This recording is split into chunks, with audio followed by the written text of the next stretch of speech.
Hello students, this is Dr. Anju Beniwal, Assistant Professor Sociology, Government Mira Girls College Udaipur. इस video में हम लोग sampling के बारे में पढ़ेंगे। सैम्पलिंग का जो हमारा पहला वीडियो था, पार्ट फर्स्ट, उसमें आपने पढ़ा था कि किस प्रकार से what are the two types of sampling, random sampling and non random sampling, और फिर नॉन रैंडम सैम्पलिंग के अंदर निदर्शन के चुनाव के जो तरीके थे अलग अलग, उनको हमने स्टडी किया था।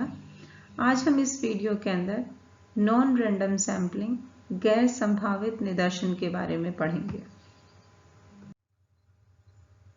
अब हम बात करते हैं नॉन प्रोबेबिलिटी और नॉन रैंडम सैम्पलिंग की। तो नॉन प्रोबेबिलिटी और नॉन रैंडम सैम्पलिंग के अंदर ये वाले मेथड्स जो हैं वो सैंपल के सिलेक्शन के लिए काम में लिए जाते हैं। These are the methods: purposive sampling method, stratified sampling method, multi-stage sampling method, convenience sampling method, quota sampling method। सबसे पहले हम बात करते हैं purposive sampling method की, उद्देश्यपूर्ण निदर्शन प्रणाली।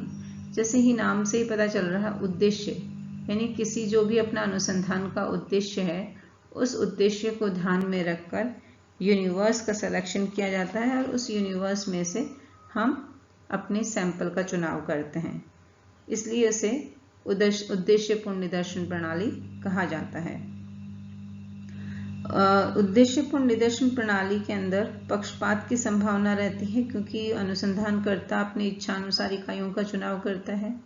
संपूर्ण समूह की इकाइयों में से अनुसंधानकर्ता पहले से ही परिचित होता है और इस प्रणाली द्वारा यथासंभव उद्देश्य की प्राप्ति होती है।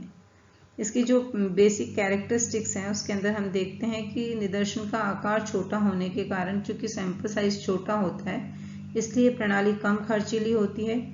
इससे समय की भी कम बर्बादी होती है और इस प्रणाली की उपयोगिता तब और बढ़ जाती है जब समग्र की कुछ इकाइयां विशेष रूप से महत्वपूर्ण होती हैं। इसमें अधिक प्रतिनिधित्व भी संभव होता है। कम इकाइयों की अवस्था में निदर्शन अधिक फलदायक और लाभप्रद होते हैं। इन सब विशेषताओं के बावजूद उसमें कुछ दोष भी देखने को मिलते हैं, क्योंकि इसमें इकाइयों का चयन अध्ययनकर्ता जो है, अनुसंधानकर्ता जो है, स्वतंत्र रूप से करता है। अतः निदर्शन जो है वो पक्षपातपूर्ण होता है। वह अपनी इच्छा से इकाइयों का चुनाव करता है, तो उस कंडीशन में पक्षपात आने की पूरी संभावना होती है। दूसरा, इसमें निदर्शन की जो अशुद्धियां हैं उसका पता लगाया नहीं जा सकता, क्योंकि कुछ भी अगर जो सैंपल आपने सेलेक्ट किया है वो प्रॉपर नहीं है तो भी उसका पता नहीं लगाया जा सकता। साइज बहुत छोटी होती है और सभी इकाइयों का वो पर्पसिव सैम्पलिंग के मेथड के थ्रू सिलेक्शन करता है, तो उसे मालूम होता है कि सारी की सारी उसके अध्ययन के उद्देश्य को पूरा करने वाली इकाइयाँ हैं, लेकिन कौन सी इकाई ज़्यादा प्रभावशाली है, कौन सी कम प्रभावशाली है, ये पता लगाना थोड़ा मुश्किल होता है। अनुसंधानकर्ता क्योंकि संपूर्ण समूह को समझ नहीं पाता है। दूसरा है stratified sampling method. Stratified sampling method जैसे नाम से ही पता चल रहा है कि विभिन्न वर्गों के अंदर विभाजित करके सैंपल का चुनाव करना। तो इसके अंदर जो भी यूनिवर्स होता है उसको सजातीय वर्गों में बांटकर एक जैसी जो क्वालिटीज़ हैं, जैसे एज के बेस पे या फिर एजुकेशन के बेस पे, आप अलग अलग वर्गों के अंदर बांटकर प्रत्येक वर्ग से निश्चित संख्या में इकाइयों का देव निदर्शन आधार पर चयनित की जाती है। इसके अंदर वर्गीय निदर्शन का अर्थ समग्र में से उप निदर्शनों को लेना है, जिनकी समस्त विशेषताएं जैसे कृषि के प्रकार, खेतों का आकार, भूमि पर स्वामित्व, शैक्षणिक स्तर, आय, लिंग, सामाजिक वर्ग आदि, ये जो है कॉमन कुछ जो कैरेक्टरिस्टिक्स हैं उनको लेकर अलग अलग वर्गों में उनको बांट दिया जाता है। इन उपनिदर्शनों के अंतर्गत आने वाले जितने भी एलिमेंट्स हैं, जितने भी यूनिट्स हैं, उनको एक साथ लेकर एक प्रारूप या श्रेणी के रूप में वर्गीकृत कर दिया जाता है। यानी कि एक जैसी एज वाले जो लोग हैं उनको, जिस एज ग्रुप के अंदर जो आने वाले लोग हैं उसको एक ग्रुप में रख दिया। एक जैसे कुछ जिस एजुकेशनल क्वालिफिकेशन के अंदर जो आने वाले लोग हैं उनको एक वर्ग में रख दिया। इकोनॉमिक स्टेटस वाले, सेम इकोनॉमिक स्टेटस वाले लोगों को एक वर्ग के अंदर रख दिया। इस तरह से उनको सजातीयता के आधार पर विभिन्न वर्गों के अंदर रख दिया जाता है। इसमें अनुसंधानकर्ता समग्र की सभी विशेषताओं के बारे में जानकारी कर लेता है। पहले वो अपने यूनिवर्स को समझता है कि उस यूनिवर्स में कौन कौन से लोग हैं, किस किस प्रकार के लोग हैं और उनमें कौन कौन सी चीज़ें हैं, बातें हैं जिसमें कि सजातीयता पाई जाती है, होमोजेनिटी पाई जाती है। तो वो उस ग्रुप के बारे में संपूर्ण जानकारी प्राप्त कर लेता है। इसी आधार पर वह समग्र को या यूनिवर्स को दो वर्गों में या विभिन्न वर्गों में बांट देता है। इसके बाद प्रत्येक वर्ग में से निदर्शन का चयन करता है। सभी वर्गों में से अलग अलग निदर्शन चुनकर उन्हें मिला दिया जाता है, जिसके द्वारा पूर्ण निदर्शन प्राप्त हो जाता है। यानी अलग अलग कैटेगरीज में डिवाइड कर दिया, फिर उन कैटेगरीज में से अलग अलग क्वांटिटी में लोगों का चुनाव करा जाता है, यूनिट्स का सिलेक्शन किया जाता है और फिर उसको मिलाकर एक कंप्लीट सैंपल बनाया जाता है। एक सैंपल जो होता है वो तैयार होता है। लेकिन इसमें ये ध्यान रखना चाहिए कि निदर्शन का चुनाव करते वक्त प्रत्येक वर्ग से उतनी ही इकाइयां ली जानी चाहिए जिस अनुपात में वर्ग की कुल इकाइयां संपूर्ण समूह में है। यानी संपूर्ण समूह में जिस अनुपात में इकाई है उसी अनुपात के अंदर इकाइयों का चुनाव जो है वो किया जाना चाहिए। उदाहरण के लिए ये मानते हैं कि एक यूनिवर्स के अंदर 100 इंजीनियर हैं, 70 डॉक्टर हैं, 40 टीचर हैं। तो इसमें से अगर हमें 10% निदर्शन का चुनाव करना है तो इसमें से हम 10 इंजीनियर लेंगे, 7 डॉक्टर लेंगे और 4 टीचर लेंगे। इनका संयुक्त निदर्शन प्रणाली द्वारा निदर्शन के रूप में चुन लेंगे। इस निदर्शन के जो हैं, इस निदर्शन वर्ग निदर्शन के 3 प्रकार होते हैं। एक होता है प्रोपोर्शनेट, समानुपातिक। इसके अंतर्गत प्रत्येक वर्ग से उसी अनुपात में इकाइयां ली जानी चाहिए जिस अनुपात में वर्ग की सभी समग्र इकाइयां सम्मिलित हैं। जैसे कि अभी बताया कि जिस अनुपात में उपस्थित हैं उसी अनुपात से हमने इकाइयों का चयन किया। जैसे 100 थे तो 100 में से अगर 10% का लेना है तो 10 ले लिए, 70 थे तो 70 के हमने 7 ले लिए। तो इस प्रकार से हमने 10% जो है उसका सिलेक्शन उसमें से कर लिया। दूसरा होता है असमानुपातिक। इसमें प्रत्येक वर्ग से समान संख्या में इकाइयां चुनी जाती हैं, चाहे इस संपूर्ण समूह में उनकी संख्या कुछ भी हो। यानी अगर डॉक्टर 100 हैं, इंजीनियर 70 हैं और टीचर 50 हैं, तो उसमें से अगर हमने ये देखा कि हमको 25 डॉक्टर लेने हैं, 25 इंजीनियर लेने हैं और 25 ही हमको इंजीनियर लेने हैं, 25 डॉक्टर लेने हैं और 25 ही टीचर लेने हैं, तो हम उसमें से चाहे उनका नंबर कितना भी हो, 100, 70, 50 हो, लेकिन हम उसमें से सब 25-25 चुनेंगे। यानी उनका जो सिलेक्शन है वो समान संख्या के अंदर होगा। उसका उनके साथ में कोई इस तरह से नहीं होगा कि 10% करना है तो 70 का 7 चुनेंगे, ऐसा नहीं होगा। अगर 25-25 लेने हैं तो उनकी संख्या यूनिवर्स में कितनी भी हो, 100 हो, 70 हो, 50 हो, हम उनका 25-25 नंबर के अंदर सेलेक्ट करते हैं। तो दिस इज डिस्प्रपोर्शनेट सैम्पलिंग। भारयुक्त वर्गीय निदर्शन तीसरा प्रकार होता है। इसमें प्रत्येक वर्ग की इकाइयों का समान संख्या में तो चयन किया जाता है, परंतु बाद में अधिक संख्या वाले वर्गों की इकाइयों को अधिक भार देकर उनका प्रभाव बढ़ा दिया जाता है। अब क्योंकि आपने 25-25 तो सेलेक्ट कर लिया, लेकिन क्योंकि आपको मालूम है कि जो डॉक्टर्स थे उनकी संख्या, या जो इंजीनियर्स थे, इंजीनियर्स की संख्या 100 है और डॉक्टर्स की संख्या 70 है और टीचर्स की संख्या 40 है, तो इसके अंदर हमने देखा कि इंजीनियर्स की संख्या 100 है, तो हमने बाद में 25 चुनने के बाद उन 25 को, जो कि डॉक्टर्स हैं, उनको ज़्यादा इंपॉर्टेंस, ज़्यादा वेटेज बाद में दे देते हैं, क्योंकि उनका नंबर ज़्यादा होता है यूनिवर्स के अंदर। वर्गीय निदर्शन के मेरिट्स की अगर हम बात करें, इसके गुणों की बात करें, तो किसी भी महत्वपूर्ण वर्ग के उपेक्षित होने की संभावना नहीं रहती, क्योंकि प्रत्येक वर्ग की इकाइयों को निदर्शन में स्थान मिल जाता है। क्योंकि हमने देखा था कि वर्गों में विभाजित करने के बाद हम रैंडम सैम्पलिंग मेथड को काम में लेते हैं, तो उस कंडीशन के अंदर उस वर्ग के अंदर जितनी भी इकाइयां हैं उन सभी इकाइयों के चुने जाने की संभावना रहती है, तो किसी भी इकाई के उपेक्षित होने की संभावना नहीं रहती है।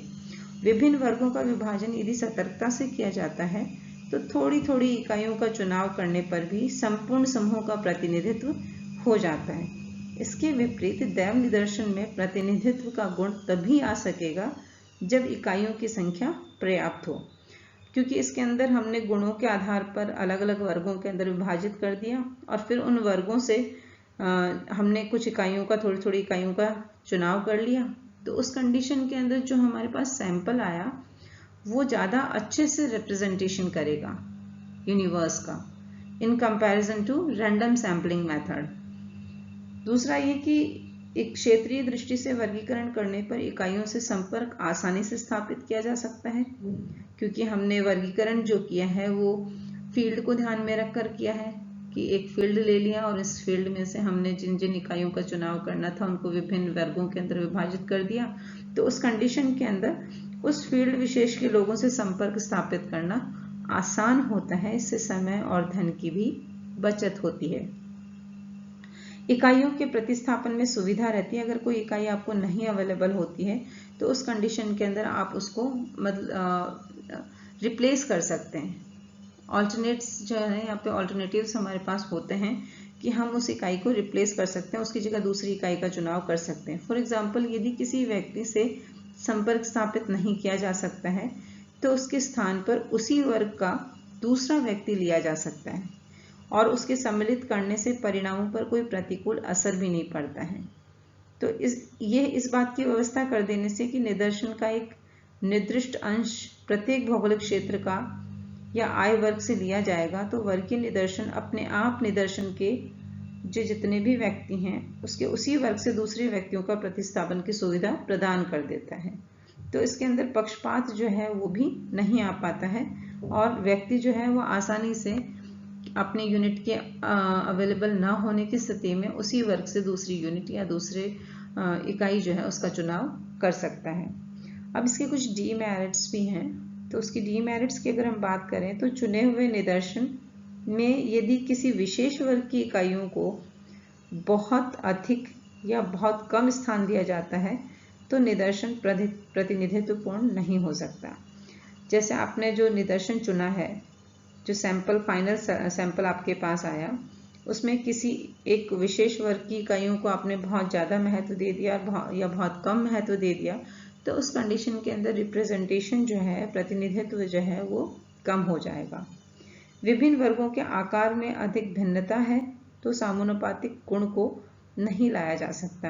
अगर जो हमारे पास अलग अलग ग्रुप्स हैं उनके अंदर भिन्नता ज़्यादा है, वेरिएशंस ज़्यादा है, समानता कम है, तो उस कंडीशन के अंदर भी उनमें समान गुण जो है उनको नहीं लाया जा सकता। उस कंडीशन में उनके अलग अलग वर्ग जो है नहीं बनाए जा सकते। वर्ग के स्पष्टीकरण न होने की स्थिति में कठिनाई आती है कि इकाई को किस वर्ग में रखा जाए। अगर हमारे वर्ग क्लियर नहीं है तो उस कंडीशन में ये होता है कि हम इस यूनिट को किस वर्ग के अंदर रखें। तो वर्ग के अंदर क्लैरिटी होना बहुत ज़रूरी है। इसके अंदर अनुसंधानकर्ता को समग्र के गुणों का ज्ञान होना चाहिए, नहीं तो वर्गों के विभाजन में वो कई गलतियां कर सकता है। उसको अपने यूनिवर्स की पूरी नॉलेज होनी चाहिए कि उसकी यूनिट किस वर्ग से रिलेटेड होगी। अगर उसे कंप्लीट यूनिवर्स की नॉलेज नहीं होगी तो उस कंडीशन में वर्गों के विभाजन में कई गलतियां करेगा। और प्रत्येक वर्ग से उतनी इकाइयां उसको चुननी चाहिए जितने अनुपात में वे समग्र में है, यानी समानुपातिक जो सिलेक्शन है, समानुप्रोपोर्शनेट सिलेक्शन जो है वो होना चाहिए, डिस्प्रोपोर्शनेट नहीं होना चाहिए। एक वर्ग के अंतर्गत आने वाली सभी इकाइयों में एक रूपता हो, इसके लिए वर्गों का निर्माण जो है वो सावधानी से किया जाना चाहिए।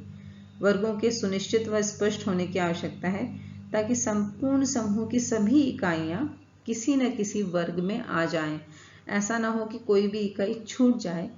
इस प्रकार से वर्ग का निर्धारण करना चाहिए कि सभी इकाइयां किसी न किसी वर्ग के अंदर आ जाएं। इसके बाद करते हैं मल्टी स्टेज सैम्पलिंग मेथड। इसका भी नाम से पता चल रहा है बहुस्तरीय। तो इस प्रणाली में निदर्शन चुनाव की प्रक्रिया कई स्तरों से होकर गुजरती है। बहुत सारे स्टेजेस होते हैं।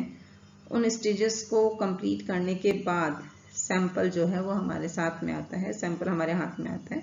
तो सबसे पहले संपूर्ण अध्ययन क्षेत्र को सजातीय क्षेत्रों में बांट दिया जाता है। जितना भी हमारे पास यूनिवर्स है उसको हम सजातीय क्षेत्रों में बांट देते हैं, एक जिनमें कॉमन कैरेक्टरिस्टिक्स वाले अलग अलग क्षेत्रों में बांट देते हैं। दैव निदर्शन प्रणाली द्वारा कुछ गांव या नगर जिनका अध्ययन करना है चुन लिए जाते हैं। रैंडम सैम्पलिंग से हम उसमें से कुछ विलेजेस या कोई सिटीज़ जो हैं उनका चयन कर लेते हैं रैंडम सैम्पलिंग के थ्रू। फिर प्रत्येक गांव या नगर में से कुछ गृह समूह, कुछ होम्स ले लेते हैं, कुछ घर ले लेते हैं। दैव निदर्शन प्रणाली के आधार पर चुन लिए जाते हैं। पहले गाँवों का चुनाव होता है, गाँव में से फिर घरों का चुनाव होता है और अंतिम अवस्था में घरों में से कुछ परिवारों का चुनाव दैव निदर्शन प्रणाली द्वारा कर लिया जाता है। यानी पहले गांव या शहर का चुनाव, गांव या शहर में से ग्राम समूह का चुनाव जहाँ पर कि अलग अलग गांवों के समूह हैं और उसमें से कुछ परिवारों का चुनाव कर लिया जाता है। तो ये जो होता है मल्टी स्टेज होती है, इतनी स्टेजेस, 4 स्टेजेस के अंदर, उसके बाद उसमें से सैंपल का सिलेक्शन किया जाता है। इसके बाद आता है convenience sampling method. Convenience sampling method सुविधाजनक निदर्शन प्रणाली। इसमें निदर्शन का चयन अनुसंधानकर्ता अपनी सुविधा के अनुसार करता है। ये प्रणाली वैज्ञानिक नहीं है, फिर भी इसका प्रयोग अनुसंधान में किया जा रहा है।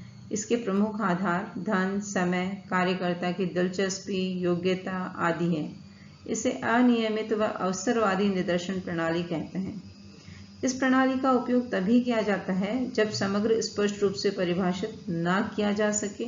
अगर कोई ऐसा यूनिवर्स है जिसको कि हम अच्छे से समझा नहीं सकते हैं, उसको अच्छे से डिफाइन नहीं कर सकते हैं, या निदर्शन की इकाइयाँ स्पष्ट ना हो, या पूर्ण स्रोत सूची प्राप्त नहीं हो, सोर्सेज हमारे पास प्रॉपर नहीं हो, तो उस कंडीशन के अंदर अनुसंधानकर्ता अपनी सुविधा के अनुसार लोगों का चुनाव कर लेता है, सैंपल्स का यूनिट्स का सिलेक्शन कर लेता है और अपने सैंपल को डिसाइड कर लेता है। तो it's all up to the researcher, सारा कुछ रिसर्चर के ऊपर, अनुसंधानकर्ता की कन्वीनियंस के ऊपर होता है कि वो अपनी सुविधा के अनुसार इकाइयों का चुनाव करके अपने सैंपल को डिसाइड करता है।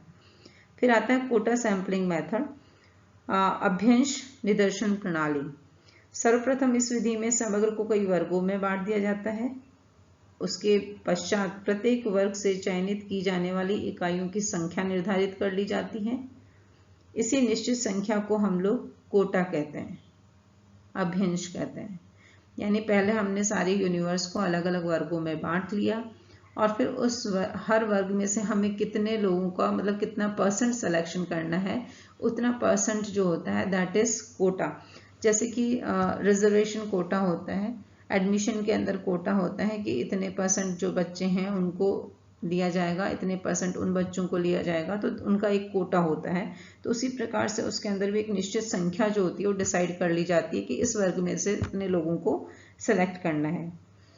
अभ्यंश निदर्शन का प्राथमिक लक्ष्य ऐसे निदर्शन का चुनाव करना होता है जो ऐसी जनसंख्या का लघु रूप है जिसका सामान्यकरण किया जाता है, अतः इसे जनसंख्या का प्रतिनिधित्व करने वाला कहा जाता है। इसमें से मतलब ऐसे एक ग्रुप का सिलेक्शन करना है जो कि उसका छोटा, उस जनसंख्या का ही छोटा रूप है, उसमें बिल्कुल सेम कैरेक्टरिस्टिक्स हैं, बस वो छोटे रूप के अंदर है, तो उसे जनसंख्या का प्रतिनिधित्व पूर्ण करने वाला कहा जाएगा। जैसे कि SC ST कैटेगरीज हैं, तो उसके अंदर जो भी लोग चुने जाएंगे वो कंप्लीटली उस कैटेगरी का पार्ट है, कंप्लीटली कॉमन है। तो उसके अंदर अगर हम जितने भी 20-25 लोगों को चुनेंगे 100 में से, तो वो 20-25 लोग जो हैं वो टोटली रिप्रेजेंट करेंगे उस ग्रुप को। तो उस कंडीशन के अंदर वो उसी का ही एक तरह से रेप्लिका होता है, तो हम कह सकते हैं कि उसके अंदर ये बहुत अच्छे से उस जनसंख्या का प्रतिनिधित्व करते हैं। तो हमने देखा कि नॉन प्रोबेबिलिटी सैम्पलिंग के अंदर ये सारे के सारे सैंपल सिलेक्शन की टेक्निक्स हैं, that is purposive sampling method, stratified sampling method, multi stage sampling method, convenience sampling method, quota sampling method.